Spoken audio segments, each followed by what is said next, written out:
Okay iPhone 15 series ကနောက်လာဆိုရင်ထွက်တော့မှာပေါ့နော်ဆိုတော့ Apple fan တွေရောဝေဖန်ဖို့စောင့်နေတဲ့သူတွေရောဖင်တကြွကြွဖြစ်နေပြီ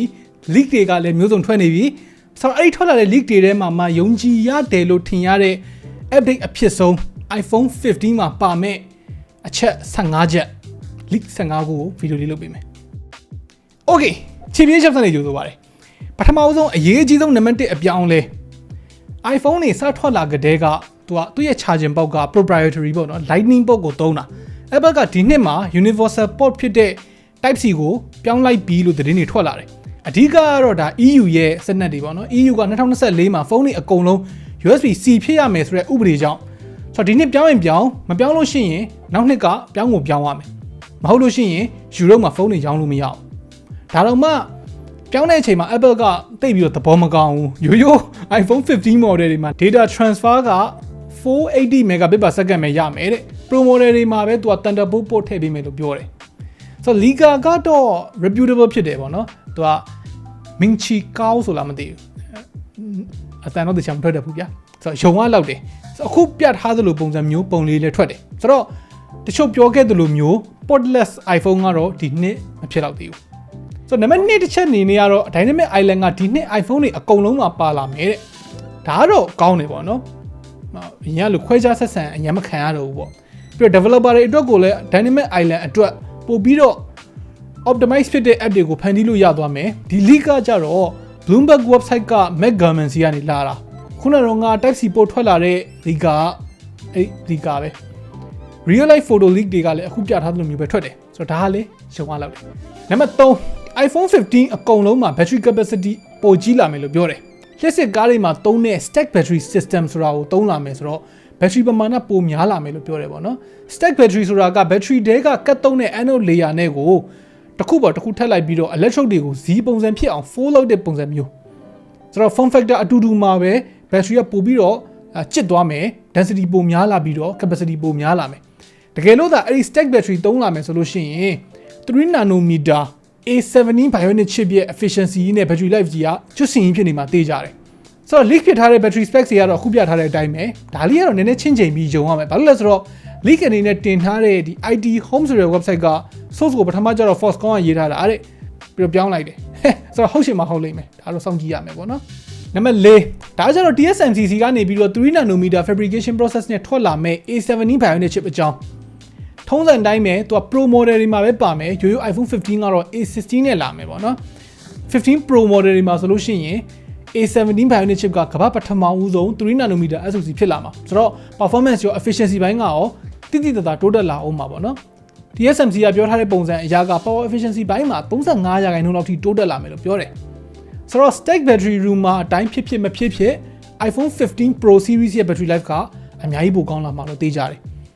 performance အတွက်ကိုကတော့ဒီ Geekbench က benchmark leak လာလေးကိုရှင်းကြည့်လိုက်ပါတော့အခုတွေ့ရတဲ့လောက်ကနောက်ထွက်လာမဲ့ Snapdragon 8 Gen 3 4 nanometer SoC ထက်ကိုတိတိတသာပိုမြန်တယ်လို့ပြောတယ်ပြီးတော့ Apple က TSMC ကနေပြီးတော့3 nanometer chip ကိုတစ်နှစ်စာ exclusive right ရှိထားတယ်ဆိုတော့ Android ဘက်ကလိုက်မိဖို့အနည်းဆုံးတစ်နှစ်ထက်ဆောင်အောင်မယ်ဆိုတဲ့သဘောဒီ leak ရဲ့ source ကတော့အဲ့ဒီပြထားတဲ့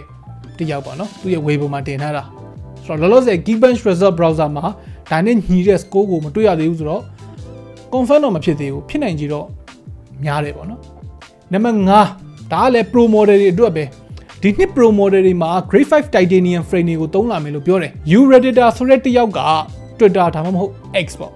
အဲ့ဒီမှာတင်ထားတာရိုးရိုး model တွေအတွက်ကတော့ aluminum နဲ့ပဲလာမယ် titanium နဲ့ Pro model တွေကပိုလဲပေါ့မယ်ပိုလဲအကျန်းခံမယ်ဆိုတော့ဒီနှစ်က Pro model တွေပို့ပြီးတော့ရောင်းအားကောင်းလာနိုင်တယ်ပြီးတော့ဒီ leak က real world photo တွေနဲ့ leak တာဆိုတော့ဖြစ်နိုင်ခြေတော်တော်လေးများတယ်ပြီးတော့ Apple Watch Ultra မှာလည်းသူတို့ titanium သုံးခဲ့တာဆိုတော့ဖြစ်နိုင်ခြေတော်တော်များတယ်နံပါတ်6မနှစ်က Pro model တွေမှာပါတဲ့48 megapixel camera ကို iPhone 15 model အကုန်လုံးမှာရလာမယ်အလင်းပိုဝင်နိုင်တဲ့ 3 stack sensor အသစ်ကိုလည်းသုံးမယ် sensor size က 1/1.5 inch ရှိမယ်ဆိုတော့ iPhone 14 Pro ရဲ့ sensor size နည်းနည်းလေးတော့ပိုသေးတယ်ဒါပေမဲ့14ရဲ့12 megapixel sensor ထက်တော့အများကြီးပိုကောင်းလာမယ် iPhone 15 Pro မှာကျတော့ပိုကြီးတဲ့ 1/1.28 sensor size ရှိတဲ့48 megapixel sensor ကိုသုံးမယ်ပြီးတော့အရင်က iPhone 14 Pro တွေမှာတော့default က12 megapixel နဲ့ရိုက်တာ48 megapixel ကသူက Pro ရောဖွင့်ရိုက်တော့မှရတာ ဒီနှစ် iPhone 15နေမှာကျတော့ 48 megapixel sensor ထည့်ပေးလာပြီးမဲ့48 megapixel ဖွင့်ရိုက်လို့ရတဲ့ Pro RAW ကို Pro model တွေမှာပဲဖွင့်ပေးထားတာမျိုးလည်းလုပ်နိုင်တယ်ဆိုတော့48 megapixel ကဘင်းနဲ့ပဲရိုက်လို့ရမယ်ပေါ့နော်ဒါလည်းဖြစ်နိုင်ချင်တော်တော်များတယ်ဒီ leak အတွက် source ကကြတော့ Jeff Poo ဆိုတဲ့ဘဲစီကနေရတာတခြားသူနဲ့အတူတူ leak နေတာမျိုးတွေလည်းရှိတဲ့အတွက်ဒါဖြစ်နိုင်ချင်ရှိတယ်ဖြစ်နိုင်ချင်များတယ်နံပါတ်9ကလည်း camera ပဲဒါကြတော့ iPhone 15 Pro Max မှာ periscope camera ပါလာနိုင်တယ်အဲ့ဒီ lens ဆိုလို့ရှိရင် 6x optical zoom အထိရမယ်အဲ့တော့14 Pro Max မှာတော့telephoto က 3x အထိပဲရတာဆိုတော့ zoom capability မှာကပြိုင်ဘက်ပေါ့နော် S23 Ultra နဲ့တော်တော်ကွာနေတာနေပြီးတော့အခု 6x ဆိုတော့တိတ်မကွာတော့နံပါတ်10ဒါကြတော့ charging speed ကိုတိုးပေးမယ်ဆိုတဲ့ဟာ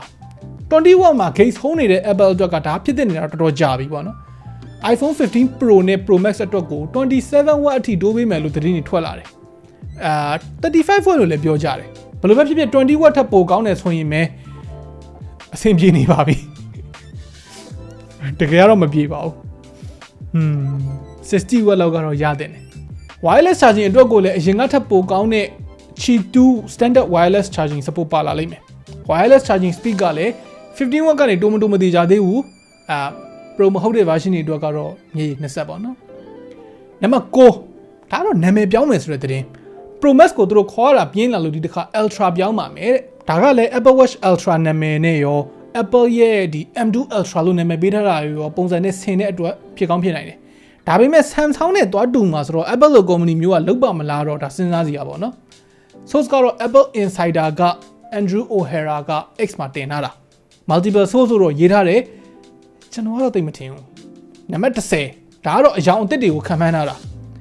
Pro Series မှာ dark red color version ပါလာမယ်အဲ့ဒါကို source နှစ်ခုလောက်ကနေပြီးတော့ပြောထားတယ်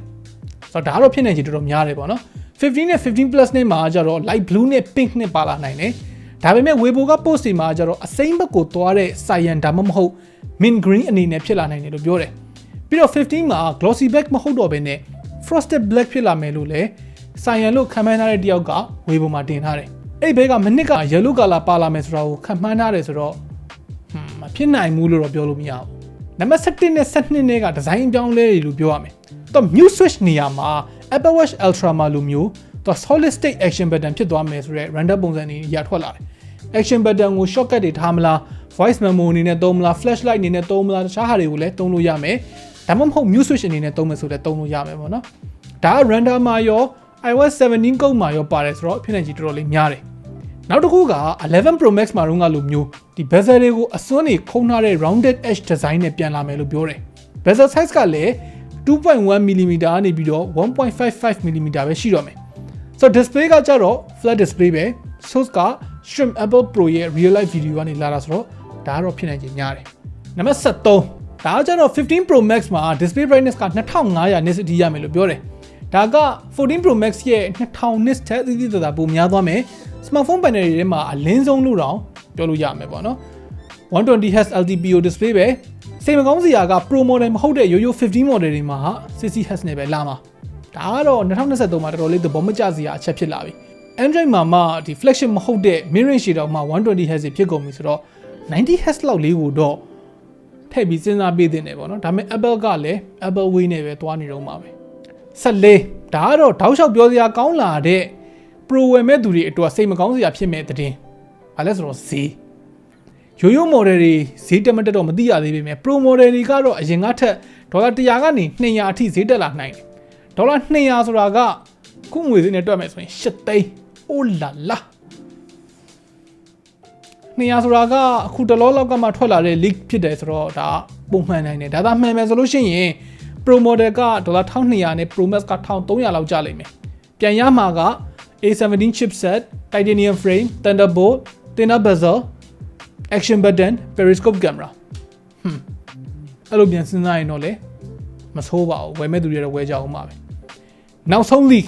ဒါကကြတော့ Apple ရဲ့ event ကိုသူတို့လုပ်မဲ့နေ့နဲ့ဖုန်းတွေစကြောင်းမဲ့နေ့ Apple event ကိုက September 12ဒါမှမဟုတ်13လောက်မှာသူတို့လုပ်မယ်လို့ပြောတယ်12ဖြစ်ဖို့ပုံများတယ်ဒါပေမဲ့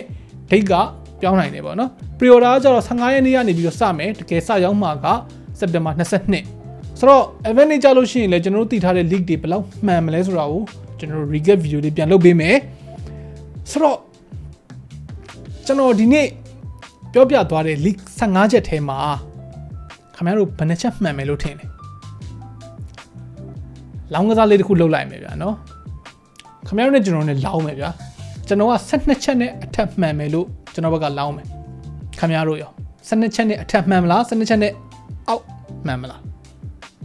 12ချက်ဆိုလို့ရှိရင်တရေပေါ့ကဲအောက်က comment ထဲမှာဝင်ရောက်ဆွေးနွေးညှိနှိုင်းသွားလို့ရပါတယ် okay နောက်နေ့မှတွေ့တော့